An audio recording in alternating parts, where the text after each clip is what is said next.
तो hello everyone, welcome to Gangwar Institute. और हम लोग टेस्ट नंबर 14 पे पहुंच गए।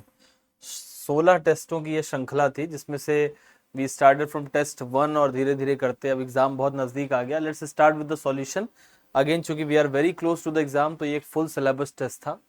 पहला सवाल इसमें पूछा गया है कि अगर आपके पास 2 ब्रोमोब्यूटेन है, 2 ब्रोमोब्यूटेन कैसे लिखा जाता है। ब्यूटेन का मतलब 4 कार्बन रहेंगे और 2 नंबर कार्बन पे एक ब्रोमीन लगा दिया गया है, तो द नेम इज 2 ब्रोमोब्यूटेन। और इसका रिएक्शन करा रहे हैं अल्कोहलिक KOH से। तो आपको पता है जो अल्कोहलिक KOH होता है वो एक स्ट्रॉन्ग बेस है, और स्ट्रॉन्ग बेस होने के कारण ये एलिमिनेट कर लेता है हाइड्रोजन को। और जब हाइड्रोजन यहाँ से चला जाता है तो ये जो 2 इलेक्ट्रॉन बचते हैं ये इधर की तरफ जाते हैं और फिर अल्टीमेटली ये ब्रोमीन भी निकल जाता है। और जो प्रोडक्ट बनता है वो बनता है एक एल्कीन। और इस रिएक्शन को हम लोग बोलते हैं एलिमिनेशन, या फिर चूंकि एक हाइड्रोजन भी गया है और एक हेलोजन भी गया है इसलिए इसका नाम लिखते हैं डीहाइड्रो हेलोजिनेशन। ये आपके एनसीईआरटी में मेंशन्ड है। Among the following the intensive, तो ये जो वर्ड है ना इंटेंसिव, इंटेंसिव का मतलब होता है कि जो इंडिपेंडेंट हो मास पे, मतलब जो मात्रा पे निर्भर ना करे, इंडिपेंडेंट ऑन अमाउंट, तो जो अमाउंट पे डिपेंड ना करे। अब देखो ये जो टेम्परेचर है ये अमाउंट पे डिपेंड नहीं करता है। जैसे आप मान लो 1 किलो पानी है, उसको उसका टेम्परेचर 25 डिग्री है, आधा किलो कर देंगे तब भी 25 ही रहेगा। दूसरा, प्रेशर भी अमाउंट पे डिपेंड नहीं करता है, लेकिन वॉल्यूम, अगर आप पानी आधा कर दोगे वॉल्यूम आधा हो जाएगा। एंथैल्पी बेसिकली एनर्जी ही है। और हीट कैपेसिटी जो होती है वो भी मास पर डिपेंड करती है, स्पेसिफिक हीट कैपेसिटी नहीं करती। या ग्राम स्पेसिफिक हीट कैपेसिटी बोले तो वो चूंकि 1 ग्राम के लिए डिफाइंड होती है इसलिए नहीं करती है। तो इसमें ए और बी करेक्ट हो जाएंगे, यानी पहला आंसर हम लोग कर देंगे इंटेंसिव प्रॉपर्टी के लिए। यहाँ सिर्फ डेफिनेशन मैच करनी थी। हुंड्स रूल किसे कहते हैं? तो पेयरिंग ऑफ इलेक्ट्रॉन तब तक नहीं होगा जब तक सेम ऑर्बिटल सिंगली ऑक्यूपाइड ना हो। तो ए को मैच कर देंगे किसके साथ? थर्ड के साथ। इसके बाद आउ-बाउ प्रिंसिपल, ग्राउंड स्टेट में लोअर एनर्जी पहले भरी जाती है, तो बी को मैच कर देंगे सेकंड के साथ। A third and B second. C is Pauli's exclusion principle, no 2 electron can have same set of 4 quantum number. तो पॉलीज रूल कहता है कि क्वांटम नंबर 2 इलेक्ट्रॉनों के सेम नहीं हो सकते हैं। तो इसमें ए के साथ हो गया थर्ड, बी के साथ हो गया सेकंड एंड सी के साथ हो गया है फर्स्ट, और डी के साथ फोर्थ ऑब्वियसली हो ही जाएगा, हाइजेनबर्ग प्रिंसिपल है। तो करेक्ट आंसर थर्ड हो जाएगा। सिंपल डेफिनेशन बेस्ड है। The correct order of increasing ionic radii, तो आप जानते हैं ये एफ ब्लॉक के एलिमेंट हैं। तो एफ ब्लॉक के एलिमेंट में जैसे आप लेफ्ट टू राइट जाते हो वैसे साइज जो होता है वो कम होता जाता है, and there is a gradual decrease in size, और बहुत ही प्रॉपर डिक्रीज होता है। तो जो पहला मेंबर है उसका साइज जो होगा सबसे बड़ा होगा। तो यहाँ पर अगर आप देखो तो लैंथेनम जो कि पहला मेंबर है, एटॉमिक नंबर भी इन्होंने हेल्प के लिए दे रखा है, तो आप एटॉमिक नंबर के हिसाब से भी देख सकते हो कि जो लैंथेनम है जो कि फर्स्ट मेंबर है उसका साइज जो होगा वो सबसे बड़ा हो जाएगा, क्योंकि जैसे जैसे हम लोग उधर की तरफ जाते हैं साइज बढ़ता है। तो lanthanum will be the largest, और ऐसा एक ही ऑप्शन में आपको दिया हुआ है। तो लैंथेनम सबसे लार्जेस्ट है, that will be third correct option. अगले सवाल पे चलते हैं। इनमें से कौन से मॉलिक्यूल में अनपेयर्ड इलेक्ट्रॉन नहीं है? तो देखो O2-2 जो लिखा हुआ है, O2 के अंदर 16 इलेक्ट्रॉन होते हैं, और जब आप -2 करोगे तो 16 और 2 18 इलेक्ट्रॉन हो जाएंगे। 16 + 2 इज इक्वल्स टू 18 इलेक्ट्रॉन हो जाएंगे। तो अब ये जो O2-2 है इसके अंदर जो एंटी बॉन्डिंग मॉलिक्यूलर ऑर्बिटल है जो कि पहले खाली हुआ करती थी वो भी भर चुकी है। तो इस वजह से ये जो है वो डायामैग्नेटिक हो जाता है और इसके अंदर कोई भी अनपेयर्ड इलेक्ट्रॉन नहीं होता है। इसको याद आप एक ट्रिक से भी कर सकते हैं, हालांकि ये ट्रिक सभी जगह नहीं लगेगी। जो ऑक्सीजन है O2, इसमें 2 अनपेयर्ड इलेक्ट्रॉन होते हैं। जैसे ही एक इलेक्ट्रॉन का लॉस करोगे एक अनपेयर्ड बचेगा, इन दोनों का लॉस कर दोगे तो 0 अनपेयर्ड बचेगा। अगर एक इलेक्ट्रॉन गेन कर लोगे तब भी एक अनपेयर्ड बचेगा, और अगर 2 इलेक्ट्रॉन गेन कर लोगे तो 0 अनपेयर्ड बचेगा, क्योंकि दोनों अनपेयर्ड हो जाएंगे। और ये जो ऑक्सीजन है जिसका कि 16 एटॉमिक नंबर है, इसके अंदर पाई स्टार एंटी बॉन्डिंग जो मॉलिक्यूलर ऑर्बिटल है उसके अंदर एक एक इलेक्ट्रॉन भरे हुए रहते हैं। तो अब वो एक एक इलेक्ट्रॉन जो है वो अनपेयर्ड स्थिति में है, इसी वजह से O2 जो है वो कैसा हो जाएगा, पैरा, ये भी पैरा और ये भी पैरा, लेकिन जो इधर दो एक्सट्रीम्स हैं वो दो एक्सट्रीम्स डायामैग्नेटिक हो जाएंगे। इसका नाम पूछा गया है, तो नाम सबसे पहले इधर की साइड से, ये ऑक्जेलेटो है, ये पोटेशियम है, पॉजिटिव से स्टार्ट करते हैं तो पहला नाम तो पोटेशियम होगा, उससे आप डिसाइड भी नहीं कर सकते हो। यहाँ पे देखो ट्राई ऑक्जेलेटो लिखा जाएगा, तो ट्राई ऑक्जेलेटो आपको दो ऑप्शन में दिख रहा है, ट्राई ऑक्जेलेटो ट्राई ऑक्जेलेटो, तो मैंने इन दोनों को तो काट दिया। अब ट्राई ऑक्जेलेटो के बाद एल्यूमिनियम नहीं लिखा जाएगा, चूंकि नेगेटिव पार्ट में है तो एल्यूमिनेट बोला जाएगा, और एल्यूमिनेट के बाद एल्यूमिनियम का ऑक्सीडेशन नंबर, तो ये जो ऑक्जेलेट है इस पे -2 होता है। अब -2 वाले 3 लोग लगे हैं तो -6 हो गया, -6 को बैलेंस करने के लिए 3 तो पोटेशियम है, तो एल्यूमिनियम जो होगा वो कितना चार्ज वाला होगा, +3 चार्ज वाला होगा, तो मतलब थर्ड होना चाहिए, एल्यूमिनेट थर्ड, यानी करेक्ट आंसर मेरा सेकंड ऑप्शन हो जाएगा, potassium tri oxalato aluminate third is the correct answer. The tendency of an electrode to lose electron is known as, तो इलेक्ट्रॉन लॉस करने को बोलते हैं ऑक्सीडेशन पोटेंशियल, और गेन करने को बोलते हैं रिडक्शन पोटेंशियल। लॉस होता है एनोड पर और गेन होता है कैथोड पर। Strongest acid among the following is, एक तो इन्होंने सैलिसिलिक एसिड बनाया है, तो सैलिसिलिक एसिड का मतलब क्या होता है, ये यहाँ पर मैंने COH लगा दिया और यहाँ पे OH लगा दिया है, now this is salicylic acid.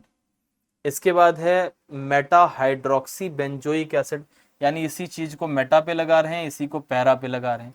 ये ऑर्थो पोजीशन पे होने से एक बेनिफिट ये होता है कि जब ये O का, ये जब H का लॉस कर देता है, यानी जब ये कॉन्जुगेट बेस बना लेता है, तो कॉन्जुगेट बेस बनाने के बाद ये इसने एक H का लॉस कर दिया, तो ये बन गया कॉन्जुगेट बेस, और इस कॉन्जुगेट बेस के साथ ना इसका हाइड्रोजन बॉन्डिंग हो जाता है इसमें, ये देखो यहाँ पर इस तरीके की हाइड्रोजन बॉन्डिंग दिख जाएगी। तो since the conjugate base is stabilised by hydrogen bonding, so salicylic acid becomes the most acidic among all the given options। अगले सवाल पे आते हैं, reaction is said to be in equilibrium, reaction को equilibrium पे कब कहा जाता है, जब rate of transformation of reactant, यानी फॉरवर्ड रिएक्शन का रेट बराबर हो जाता है rate of transformation of product into reactant में। बहुत ही बढ़िया डेफिनेशन लिखी है, जितनी तेजी से रिएक्टेंट प्रोडक्ट में बदल रहा है उतनी ही तेजी से प्रोडक्ट अगर रिएक्टेंट में बदलना शुरू हो जाए, या rate of forward reaction equal to the rate of backward reaction हो जाए, तो वी कॉल इट कि इक्विलिब्रियम आ गया है। Which is the most suitable reagent for transformation of this into this. अब देखो यहाँ चेंज क्या हुआ, एक तो एक CH3 गायब हो गया, अगर आप ध्यान से इसमें देखें कि इसके अंदर क्या चेंज हुआ है, तो द चेंज इज कि इसके अंदर एक CH3 गायब हो गया, मतलब जो टर्मिनल वाला CH3 था वो गायब हो गया, और ये वाला जो है अल्कोहल था ये ऑक्सीडाइज होके क्या बन गया है, COOH में। तो जो टर्मिनल मिथाइल होता है उसको ये जो आयोडीन प्लस NaOH है, जिसको आयोडोफॉर्म टेस्ट में इस्तेमाल करते हैं, वो ना उस टर्मिनल मिथाइल को इसको कन्वर्ट कर देता है CHI3 में, व्हाट यू कॉल्ड आयोडोफॉर्म, और इसी टेस्ट को आयोडोफॉर्म टेस्ट भी बोलते हैं, और इस वाले को ऑक्सीडाइज करके कार्बोक्सिलिक एसिड बना देता है। एनसीईआरटी ने एकदम बिल्कुल प्रॉपर तरीके से आपको लिख के दिया है, आप इसको ध्यान से ऑब्जर्व करो कि एक कार्बन कम हो गया है, डबल बॉन्ड पे कोई प्रभाव नहीं पड़ा है, तो ये मिथाइल गया कहाँ, ये बदल गया किसके अंदर, आयोडोफॉर्म के अंदर चेंज हो गया। क्वेश्चन नंबर 56, वह मेटल जिसका बहुत कम मेल्टिंग पॉइंट है, गैलियम अलग से बताया गया है, 303 केल्विन मेल्टिंग पॉइंट होता है, घी के समान होता है, जैसे घी जो है गर्मी में पिघल जाता है, ये गर्मी में पिघल जाएगा। It has a very high boiling point and because of that इसको थर्मोमीटर बनाने में इस्तेमाल करते हैं। तो जब आप पढ़ेंगे पी ब्लॉक एलिमेंट ग्रुप 13 तो उसके अंदर आपको ये सारी बातें अलग से लिखी हुई मिल जाएंगी। The rise in the boiling point of a solution containing 1.8 gram of glucose in 100 gram of solvent is 0.1। तो कितना राइज हुआ है, डेल्टा टीबी जो दिया है वो कितना दिया है 0.1। केबी इन्होंने मुझसे निकालने के लिए कहा है। मोलैलिटी में निकाल लेता हूं, मोलैलिटी का फॉर्मूला होता है वेट ऑफ सॉल्यूट जो कि 1.8 ग्राम है, मॉलिक्यूलर वेट 180 होता है, वेट ऑफ सॉल्वेंट 100 ग्राम दे रखा है, और ऊपर हम गुणा करेंगे 1000 से।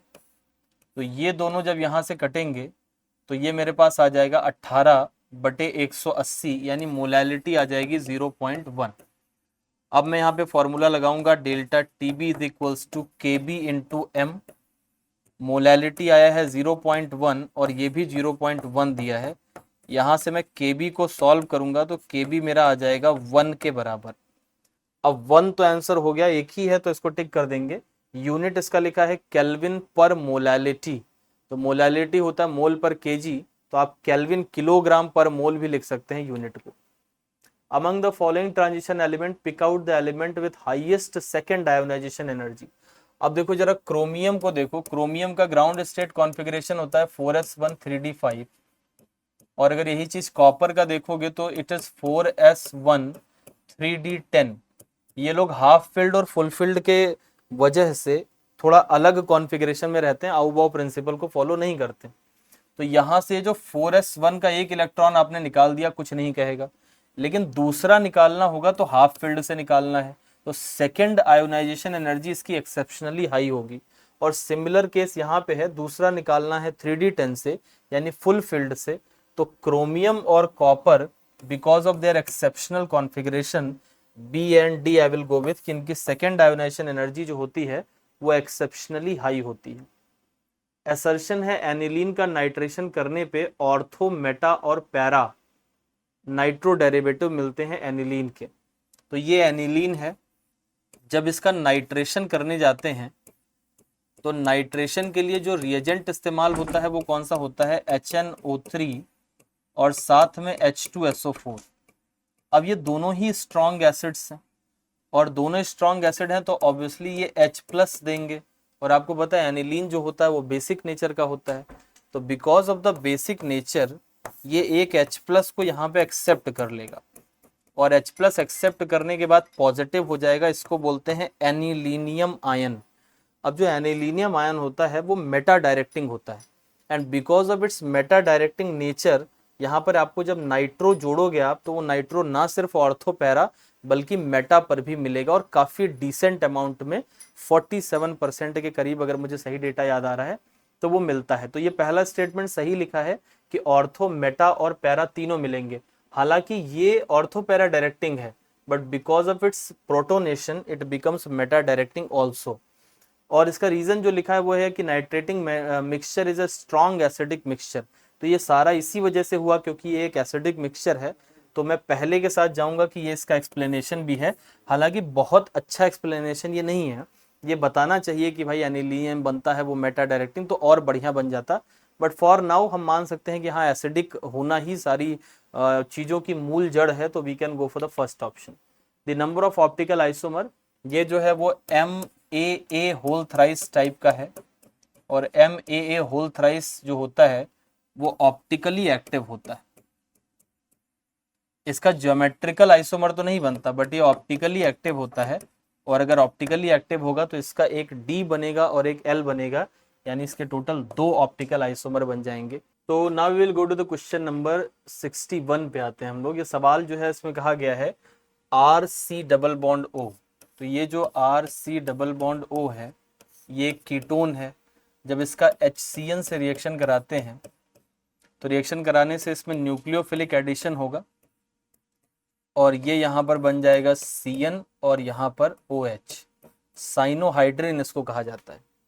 अब इस साइनोहाइड्रिन को ये नेक्स्ट नंबर पे कह रहे हैं कि रिएक्शन कराया जाएगा अमोनिया के साथ। अमोनिया एक न्यूक्लियोफाइल है, वो जाके और इस पे NSR कराएगा OH को हटा के, और इस जगह पर लग जाएगा NH2, तो it will become RCN। Then after यहाँ पे NH2 आ जाएगा OH की जगह पर, और ये R है। अब इसके बाद जो नेक्स्ट स्टेप इन्होंने कहा है वो है हाइड्रोलिसिस। तो हम जानते हैं जब इसकी हाइड्रोलिसिस होती है तो ये जो CN है ये बदल जाएगा COOH में, क्योंकि साइनाइड की अगर कंप्लीट हाइड्रोलिसिस की जाए तो फिर वो कार्बोक्सिलिक एसिड में बदल जाता है, अगर पार्शियल करी जाए तो वो बदलता है साइनाइड के अंदर, अमाइड के अंदर। तो दिस विल बी NH2 और यहाँ पे आ जाएगा R। तो ये जो बन के तैयार हुआ है इसको बोलते हैं अल्फा अमाइनो एसिड। ये आपका कार्बोक्सिलिक एसिड ग्रुप है, ये अल्फा कार्बन है, अल्फा पे अमीनो है, तो this is alpha amino acid. The following two reactions are known, the value of delta H for the fall. ये टाइप का सवाल है तो कैसे अप्रोच करना चाहिए, अभी तो आप अप्रोच सीखें। इसमें देखो आपको Fe2O3 चाहिए आपके रिक्वायर्ड रिएक्शन में, वो आपको यहाँ से मिल रहा है, यानी इस वाले रिएक्शन को मुझे कुछ छेड़ना नहीं है। इसका डेल्टा एच मैं एज सच इस्तेमाल करने वाला हूँ -26.8, क्योंकि भाई ये चीज़ मुझे चाहिए, एज सच चाहिए। अब दूसरे नंबर पे मुझे चाहिए CO। CO यहाँ भी दिख रहा है, यहाँ भी दिख रहा है, जो दो रिएक्शन में दिख रहा हो उसको ना देखो, भूल जाओ उसको। अगले नंबर पे मुझे चाहिए FeO, और FeO मुझे मिल रहा है यहाँ पे, देखो इस जगह पे। तो FeO एक ही रिएक्शन में मिल रहा है तो मैं इसको कंसीडर कर सकता हूँ। दूसरी बात, ये मुझे चाहिए प्रोडक्ट साइड में, यानी इस रिएक्शन को उलटना पड़ेगा, और एक नहीं बल्कि दो चाहिए। तो देखो ये जो -16.5 इसका डेल्टा एच है, इसको उलटना पड़ेगा, मतलब इसको प्लस करना पड़ेगा और इसको 2 से गुणा करना पड़ेगा। इतना अगर आप कर लेंगे तो 16 गुणे 2 32 और 33 आ जाएगा। तो ऊपर वाला था -26.8 और ये है +33.0। अब आपको सिर्फ घटाना है, 26 4 30 और 4 3 7 6.2 आ जाएगा, और पॉजिटिव आएगा क्योंकि बड़े का चिन्ह लगा। बहुत ही सिंपल है, जो चाहिए उसको देख लो, जो दो में प्रेजेंट हो उसको ना देखना, ये बड़ी सुपर ट्रिक है। अगर दो वाले को देखोगे तो कंफ्यूजन हो जाएगा। विच of the following lanthanoid ion is diamagnetic. तो इसमें तो आपको कॉन्फ़िगरेशन याद करना पड़ेगा विथ एटॉमिक नंबर। यट्टरबियम +2 जो है उसमें डायामैग्नेटिक कैरेक्टर है, क्योंकि इसका फुलफिल्ड है F। तो इसका कोई और तरीका नहीं है, सिर्फ आपको एटॉमिक नंबर और कॉन्फ़िगरेशन याद करना पड़ेगा। कंसीडर द एनर्जी डायग्राम, इसमें मैच करना है। देखो एक्स कहाँ पर है, यहाँ पर है, और A जो है वो यहाँ पर है। तो X से लेकर A तक अगर आप देखें तो ये कौन सी चीज को दर्शाता है, X से लेकर यानी A, यानी यहाँ तक की बात चल रही। तो अब X से लेकर A किस चीज को दर्शाता है, it tells the activation energy but in which direction, backward direction. देखो यहाँ से यहाँ तक जाने के लिए जितनी एनर्जी चाहिए होती है उसे क्या बोलते हैं, उसे बोलते हैं एक्टिवेशन एनर्जी। लेकिन ये फॉरवर्ड की नहीं, ये बैकवर्ड की है। तो मैं इसको एक्टिवेशन एनर्जी बैकवर्ड यानी A को मैच कर दूंगा मैं 4 के साथ। अब अगले नंबर पे देखो दो ऑप्शन तो अपने ही कट गए। अगले नंबर पे B जो है वो क्या है, XB। तो XB जो है वो भी एक्टिवेशन एनर्जी है, लेकिन ये फॉरवर्ड डायरेक्शन में है। तो B को मैं मैच कर दूंगा थर्ड के साथ। B को मैच करना है थर्ड के साथ, दोनों ऑप्शन में मैच किया गया है। सी पे आ जाते हैं। AB जो लिखा है वो क्या, देखो AB रिएक्टेंट और प्रोडक्ट की एनर्जी का डिफरेंस है, तो इसको डेल्टा H बोलते हैं, यानी चेंज इन एंथैल्पी। तो C को मैं मैच कर दूंगा फर्स्ट के साथ, और ऐसा मुझे इस ऑप्शन के अंदर दिख रहा है। तो I will go with the fourth option. आप ये एनर्जी वाला डायग्राम जो है वो केमिकल काइनेटिक्स चैप्टर में आप रिएक्शन का जब एनर्जी डायग्राम बनाते हैं तब ये पता चलता है कि रिएक्टेंट जो है वो प्रोडक्ट तक बदलना चाहता है, लेकिन उसके लिए उसे एक बैरियर क्रॉस करके आना पड़ता है। अब ये जो बैरियर है, अगर यहाँ से बैरियर की एनर्जी आप निकालो तो इस जगह से इस जगह तक की जो एनर्जी है ये है activation energy in backward direction, ये है activation energy in forward direction, और जो इन दोनों के बीच का गैप होता है प्रोडक्ट और रिएक्टेंट की एनर्जी का, इसे डेल्टा H कहा जाता है। तो बस आपको मैच करना था कॉलम में, सिंपल क्वेश्चन था अगर आप इस ग्राफ को पहचानते हैं। मिथॉक्सी मीथेन, इसका मतलब मैं लिखूंगा CH3O and CH3, and propanol यानी CH3 CH2 CH2, methoxy ethane लिखा हुआ है, ओके करेक्ट। तो इसको थोड़ा CH2 एंड CH3 कर लेते हैं। अब पूछा गया इन दोनों में रिश्ता क्या है, तो आप देखो पहले तो ये दोनों आइसोमर्स हैं क्योंकि number of carbon hydrogen oxygen same है। दूसरे नंबर पे चूंकि इनका फंक्शनल ग्रुप डिफरेंट है, ये ईथर है और जो ये नीचे वाला लिखा हुआ है ये अल्कोहल है। दोनों की प्रॉपर्टीज इंटायरली डिफरेंट हैं, और whenever the functional group is different then such isomers are called functional isomer. So the correct answer will be third option. Which of the following cannot be made by using Williamson synthesis? अब Williamson synthesis को मैं test number 1 से लेकर अब तक कई बार आपके सामने रिपीट कर चुका हूं। तो आप ये जानें कि 3 degree halide go for elimination. अगर 3 डिग्री का हैलाइड होगा तो एलिमिनेशन शो करेगा, और अगर 1 डिग्री का हैलाइड होगा तो वो सब्स्टिट्यूशन शो करेगा। 2 डिग्री वाले दोनों ही कर सकते हैं, बट मेजर प्रोडक्ट एलिमिनेशन का होता है। तो अब अगर आपको 3 डिग्री वाला ही बनाना है तो फिर आप वो नहीं बना सकते हो विलियमसन सिंथेसिस से। डाई टर्शरी ब्यूटाइल ईथर बनाना पॉसिबल नहीं है, क्योंकि टर्शरी ब्यूटाइल का मतलब ये होता है, ये एक 3 डिग्री है और इधर भी आप चाहते हो कि 3 डिग्री वाला बने, तो दोनों तरफ 3 डिग्री वाला बनाना पॉसिबल नहीं है। एक तरफ 3 डिग्री वाला बना सकते हो, बट ये आपको विलियमसन से नहीं मिलेगा। Precipitate soluble in aqua regia. Aqua regia जो होता है वो एक ऐसा सॉल्यूशन है जो घोलने मतलब डिसॉल्व करने में सबसे अंत में आता है। किसी चीज को डिसॉल्व करना हो पहले पानी में करो, फिर गर्म पानी में करो, फिर इसके बाद नहीं हो रहा है तो HCl मिलाओ, फिर नहीं, मतलब ऐसे ऐसे करते करते एंड में आता है कि भाई एक्वारेजिया में मिलाते हैं। एक्वारेजिया के अंदर कुछ भी घुल जाता है, जो नोबल मेटल्स हैं, कोबाल्ट, HgS, NiS, तो सारे ही सॉल्युबल हो जाएंगे एक्वारेजिया के अंदर। In the photo electron emission the energy of emitted electron. अब देखो ये है इलेक्ट्रॉन, यहां से मान लो कि भाई 100 जूल एनर्जी फोटोन की आई, तो कुछ एनर्जी तो ये क्या करता है यहां से निकलने में खर्च कर देता है, जिसे कि वर्क फंक्शन कहा जाता है। तो अगर ये कुछ एनर्जी यहाँ से निकलने में खर्च कर रहा है, तो निश्चित तौर पे जो एनर्जी लेके निकलेगा वो इससे कम रहेगी।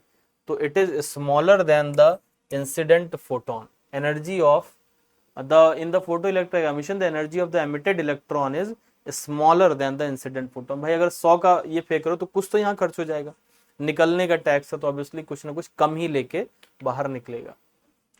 ये एसर्शन रीजन है, एसर्शन है कि बॉन्डिंग मॉलिक्यूलर ऑर्बिटल जो होती हैं उनकी स्टेबिलिटी ज्यादा होती है in comparison to anti bonding molecular orbital. सही लिखा है, bonding molecular orbitals are more stable in comparison to anti bonding, सत्य लिखा है। रीजन दे रहे हैं कि electron density in a bonding molecular orbital is located away from the space between, उल्टी बात लिखी, अवे फ्रॉम द स्पेस नहीं होता है।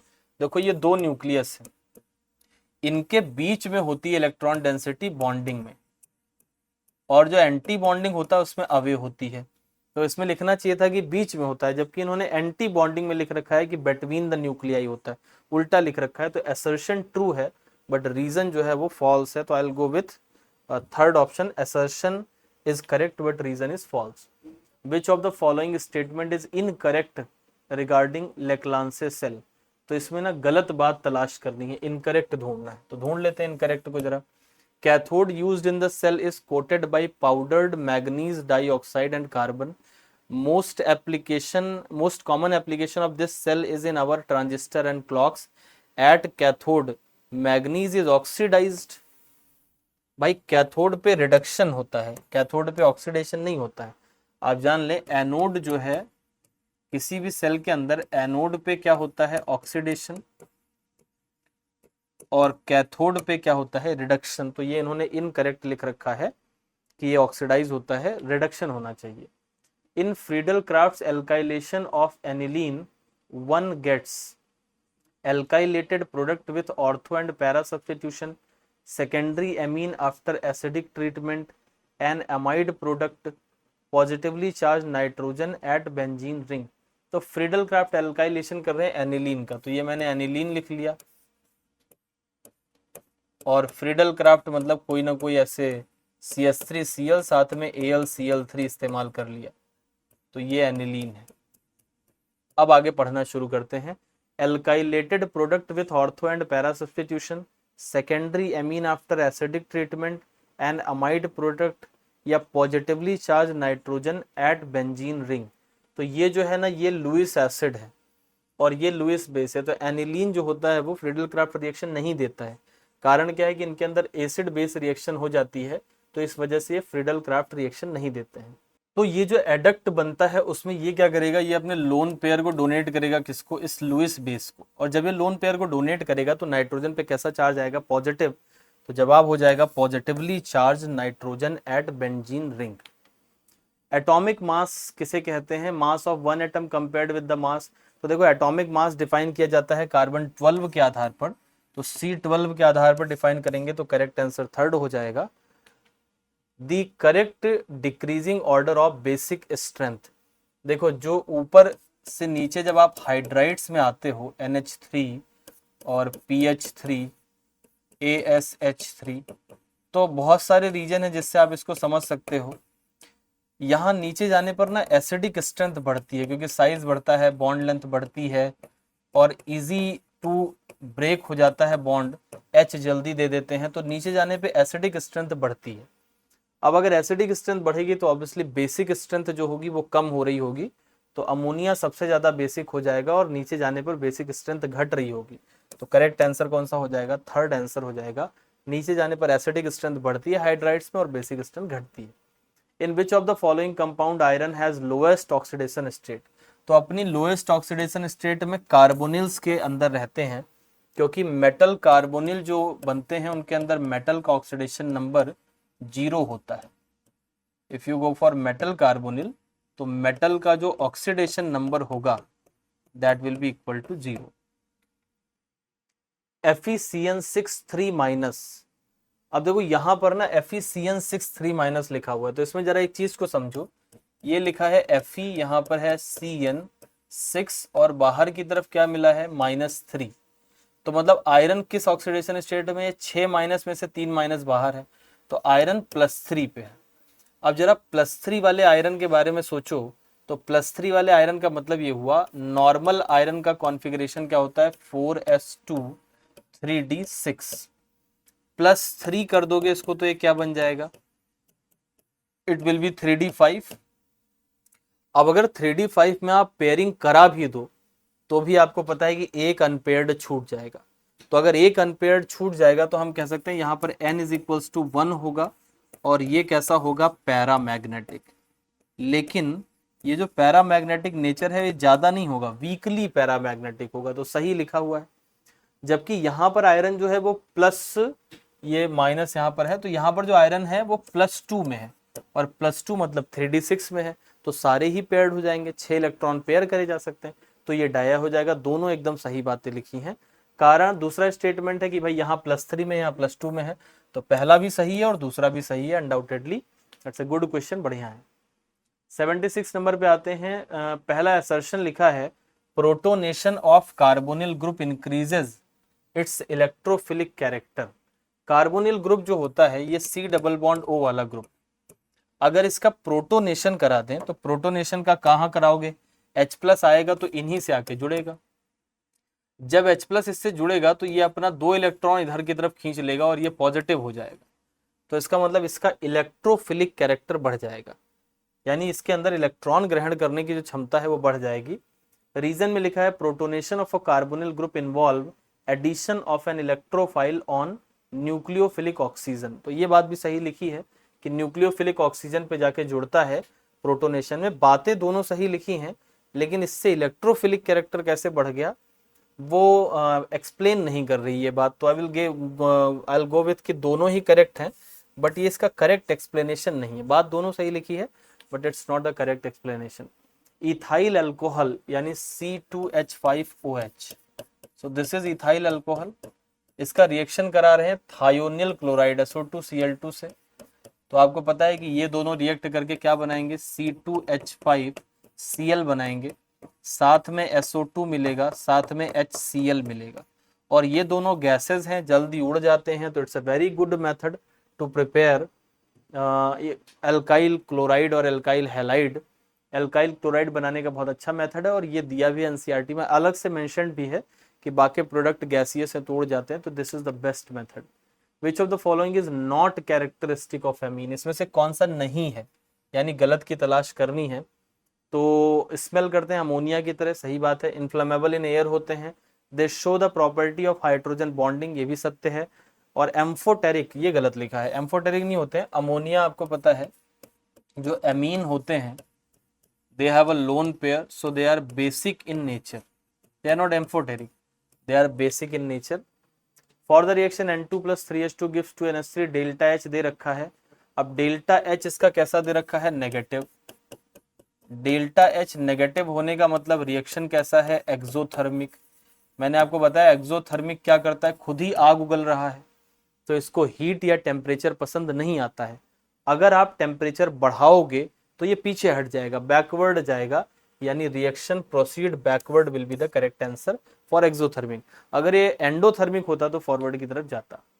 pH of a saturated solution of BaOH whole twice is 12, the solubility product of BaOH whole twice। देखो अगर आप KSP लिखोगे तो KSP बराबर होगा +2 और जो OH माइनस है इसका आपको स्क्वायर करना पड़े। ये तो नियम कहता है, इक्विलिब्रियम का नियम कहता है कि KSP ऐसे लिखा जाता है। OH माइनस और Ba+2 का एक हिंट दे रखा है। pH बराबर कितना दिया गया है 12, तो POH बराबर कितना हो जाएगा 2 हो जाएगा।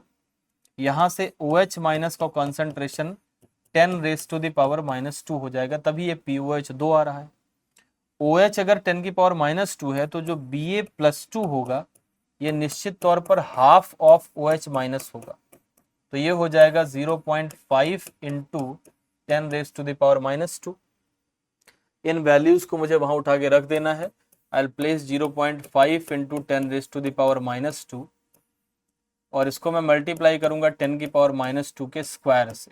2 गुणे 2 4 और 2 6 हो जाएगा, तो 10⁻6 इंटू 0.5, या हम इसे लिख सकते हैं 5 इंटू 10⁻⁻7, यानी करेक्ट आंसर सेकंड हो जाएगा। अगर कोई ये नहीं समझ पा रहा है कि Ba+2 जो है वो OH का आधा क्यों होगा, तो आप BaOH2 को तोड़ोगे तो Ba बनेगा और OH बनेगा, 2 OH बनेंगे एक Ba की तुलना में। Arrange the following compounds in increasing order of boiling point. देखो अगर कार्बन बढ़ेगा सेम सीरीज में, अगर कार्बन बढ़ेगा तो बॉइलिंग पॉइंट बढ़ेगा। तो प्रोपेनॉल से ज्यादा होगा ब्यूटेनॉल का, ये तो फिक्स है, और ब्यूटेनॉल से ज्यादा होगा पेंटेनॉल का, क्योंकि ये 5 कार्बन है, ये 4 कार्बन है, ये 3 कार्बन है। तो सबसे पीछे तो प्रोपेनॉल आने वाला है, तो ये 2 ऑप्शन मैंने काट दिए। अब प्रोपेनॉल के बाद मुझे सबसे आगे पेंटेनॉल को लेके आना है, वो भी सही है। अब ब्यूटेन 1 ऑल और ब्यूटेन 2 ऑल को अगर देखें तो 1 ऑल इस तरीके से होगा और 2 ऑल इस तरीके से होगा। तो जितनी ब्रांचिंग होती जाती है बॉइलिंग पॉइंट उतना कम होता जाता है। तो 2 ऑल का कम होगा, 1 ऑल का ज्यादा होगा, तो करेक्ट आंसर हो जाएगा फर्स्ट। बॉइलिंग पॉइंट में 2 ही बात याद रखो, कार्बन बढ़ेगा तो बॉइलिंग पॉइंट बढ़ेगा, ब्रांचिंग बढ़ेगी तो बॉइलिंग पॉइंट घटेगा। निम्नलिखित में से कौन सा सही है? सबसे पहला, सिस जो होता है वो पोलर होता है, ट्रांस नॉन पोलर होता है, ये सही लिखा है। ट्रांस का मतलब है दोनों अपोजिट साइड में होंगे, और अपोजिट साइड में होंगे तो एक दूसरे का डाइपोल मोमेंट कैंसिल कर देंगे। Cis form of alkene is non polar, उसका उल्टा तो सही नहीं हो सकता, तो ए सही है। सॉलिड एल्कीन में ट्रांस आइसोमर का मेल्टिंग पॉइंट ज्यादा होता है। देखो ट्रांस जो होते हैं वो लैटिस में अच्छा सेट हो जाते हैं, तो इस वजह से इनका मेल्टिंग पॉइंट सॉलिड स्टेट में ज्यादा होता है, ये भी सत्य बात है। तो ए सही हुआ, सी सही हुआ। दोनों की सेम प्रॉपर्टी अगर होती तो हम कैसे डिफरेंशिएट करते, ये गलत लिखा हुआ है।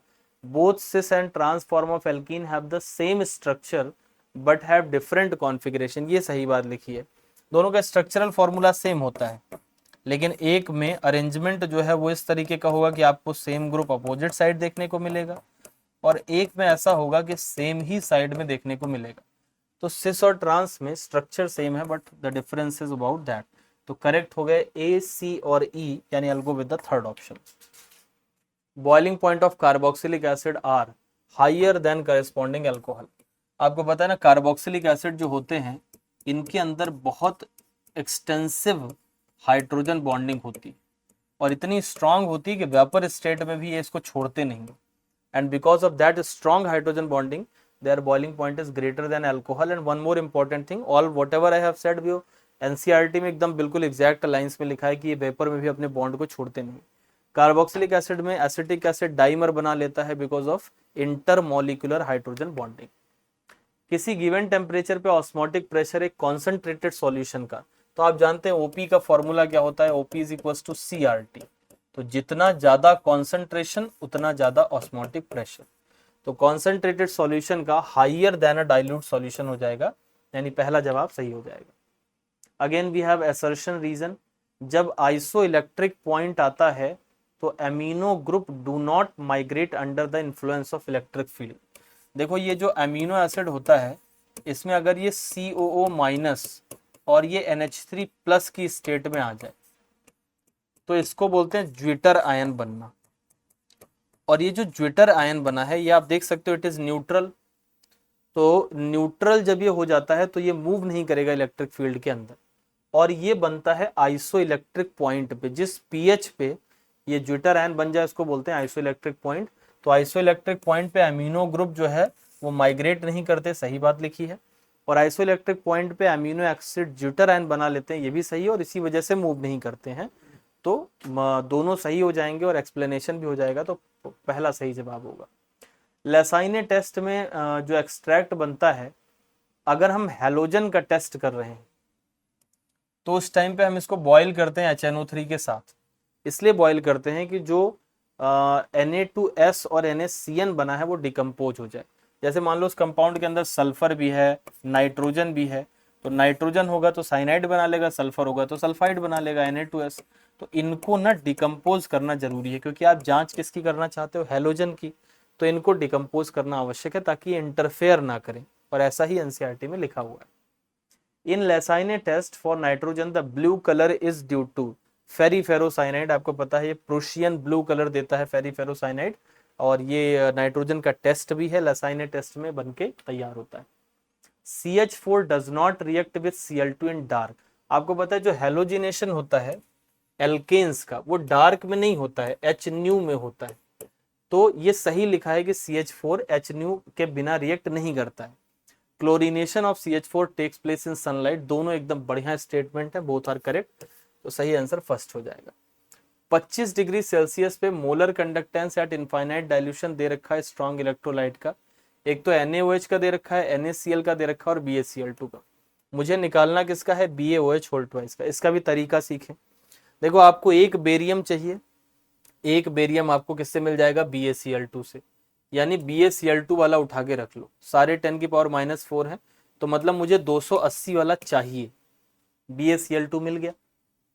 नेक्स्ट नंबर पे आप ये सोचो कि आपको 2 OH चाहिए, तो OH कहां से मिल रहा है, NaOH से। अच्छा एक नहीं चाहिए, ये 2 चाहिए, तो मुझे NaOH वाला लेना है, लेकिन 2 लेना है, तो मैं लिख दूंगा 2 × 248, ये भी मुझे चाहिए, तो मैं इन दोनों को जोड़ लूंगा। अब जब मैं इन दोनों को जोड़ लूंगा तो देखो मुझे 2 OH चाहिए, पर 2 Na फर्जी में मिल गए, 2 Na एक्स्ट्रा मिल गए, और यहाँ बेरियम चाहिए था, 2 Cl एक्स्ट्रा मिल गए, यानी मुझे 2 NaCl इसमें से घटाने पड़ेंगे। तो NaCl वाला जो है यानी बीच वाला, ये मैं माइनस करूंगा, लेकिन 2 से गुणा करके, तो यहाँ मैं माइनस करूंगा 2 × 126, ये मेरा प्रोसीजर चलेगा। तो पहले तो इसको 280 लिख लेते हैं, इसको गुणा करो, 2 × 8 16, 6 हासिल आई 1, 2 × 4 8 और 1 9, 2 × 2 4, तो 496 जोड़ते हैं, 6 9 8 17 7 हासिल आई 1, 4 2 6 1 7, तो 776 आ गया।